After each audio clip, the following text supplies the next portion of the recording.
How's everyone doing? Is it warm enough for you? Yeah. And by this shows we're really committed, right? We're really committed for 2020, right? Yeah. All right. Well, it's great to be with you here today on this beautiful Iowa afternoon at the lovely cornfeed, and it's been a great last couple months for my campaign. You know, I've been to all of your 99 counties, right? I've actually been driving my dad's last pickup truck around all these counties. He was a lifelong member of the International Brotherhood of Electrical Workers, which is a great union. Took good care of us when I was young, and I've been driving his pickup truck. My wife and one of my 4 daughters are here with me, and it's been a great reminder of a lesson my dad always told me when I was a kid. We didn't have a lot of political lessons around the kitchen table. There was no socialism versus capitalism or any of that other stuff. It was really simple. He would say, if you care about workers, you vote for the Democrats. You know, I think if we get back to that, we're going to win every election, actually. So, you know, we should be in an entirely different place at this point in our nation's history. If you think about all the progress that has been made here and around the world, billions of human beings have been lifted out of poverty. We have innovations and technologies that have transformed our lives. We should be at the threshold of innovations to cure cancer and terrible diseases that are ravaging our country. We should be making sure the world is finally free of poverty and that no one in this country goes hungry. We should be building the technologies and the machines to save the world from climate change. We should be leading in all the important conversations around the world. We should be creating a future that is more just, more prosperous, and more secure. That's what we should be doing right now. And instead, we're going in the opposite direction. We've got a country where 40% of Iowans can't afford their basic necessities. Half of the American people can't afford a surprise $500 expense. We're doing nothing to lead on climate. We're leaving our children debts they cannot repay. We're retreating from the world stage. And we have a president who is reckless, lawless, and destroying the norms in our society. So how did we get here? How did we be in a position where there was so much potential and so much opportunity for this magnificent country, which has every advantage any nation could possibly want to have in 2019? How did we go from there, where we should be, to where we are today? Well, it's actually pretty simple. We didn't do our jobs. Our jobs is to leave the world better than we found it. And this world has changed tremendously over the last several decades. And the pace of the change has been fast. And we didn't prepare our citizens and our communities for this change. And lots of Americans were left behind. It has destabilized our politics, and it is destabilizing the world. Which is why I believe in my heart and soul that the American people don't need more gridlock, more ideology, or more Mitch McConnell rigid partisanship. What we all need is simple. We need solutions. We need real solutions to address what's going on in the world. Not impossible promises, not pie-in-the-sky ideas, things that can actually get done to improve the lives of our citizens and make sure every American has opportunity. A responsible United States of America would do the following things. We would ensure that every kid has access to early childhood education. Full stop. We would ensure that every child has pre-K as a right of citizenship. We would pay our teachers enough so that they have dignity and they don't have to reach into their pockets to buy supplies. When you graduate from high school, you should be able to get community college or career and technical training as part of your public education so you get the skills you need.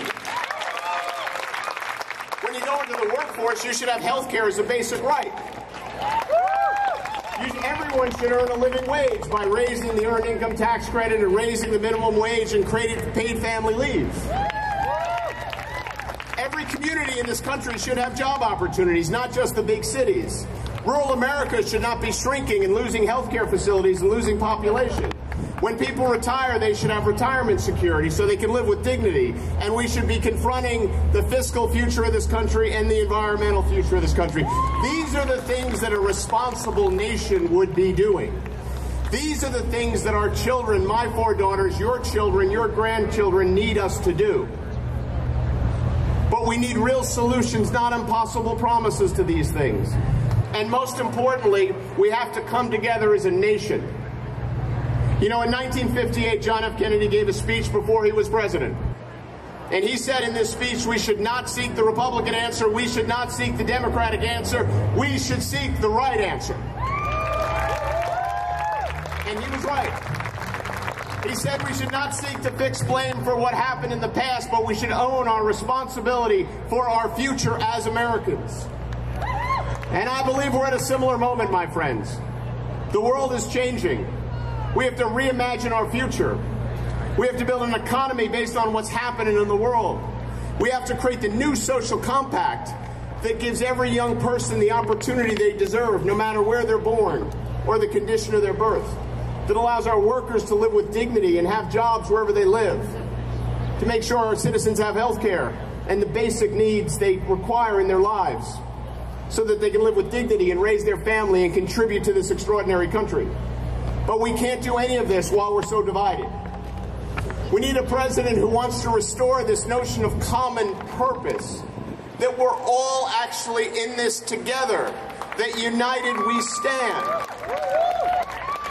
You know, I think it's worth fighting for every single day of our lives. And that's why I'm running for president. I'm not running for president to just be your president, to give speeches about the theory of democracy or about what happened over the last 30 or 40 years. I'm running for president to do the job. And what the job involves is getting real things done, creating that early childhood education, universal pre-K, improving teachers' pay, creating free community college, universal health care, creating a living wage for every American, building infrastructure, confronting climate change, changing the fiscal trajectory of the country, and make sure Americans retire in dignity. Every one of those issues, there is a way forward. We can find common ground and get them done, but we have to be committed in our hearts and souls to doing it. You know, I was born in a blue-collar family. I was the first in my family to go to college, and my dad's union paid for half of my tuition. Which has always been a reminder to me that none of us do it alone in this world. And we got to get back to that. We have an obligation to each other. We have an obligation to this country. And if we stand up for those obligations, we can build that future. I became an entrepreneur. I was the youngest CEO in the history of the New York Stock Exchange and created thousands of jobs. And my companies were always voted the best places to work in their communities because I believed I had an obligation to give back to those communities. And then I had the privilege of serving in the Congress of the United States, where I was consistently ranked one of the most bipartisan members. But that's what we need. We need people who have gotten things done in their lives, because that's what this country needs. You know, the cost of doing nothing is not nothing. And every one of you and all the communities in this country, and in many ways the world, is paying a huge price for our failure to do the things we should have done a long time ago to prepare our country for the future. I believe it is the calling of the Democratic Party at this moment in time to step forward and be the party that this country so desperately needs. A party that wants to take this country, where American is increasingly pitted against American, and say, that's not the American way. We're in it together. A leader and a party that wants to solve these problems with real workable solutions. And people in a party that have a commitment to getting them done. Because if we do that, we will fulfill our most fundamental responsibility on this amazing earth, which is we will leave the world better than we found it. for your children, for my children, for your grandchildren, for generations to come. That, my friend, is why I'm running for president.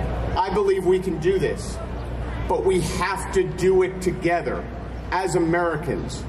And the country needs us to be that responsible party more than it ever has.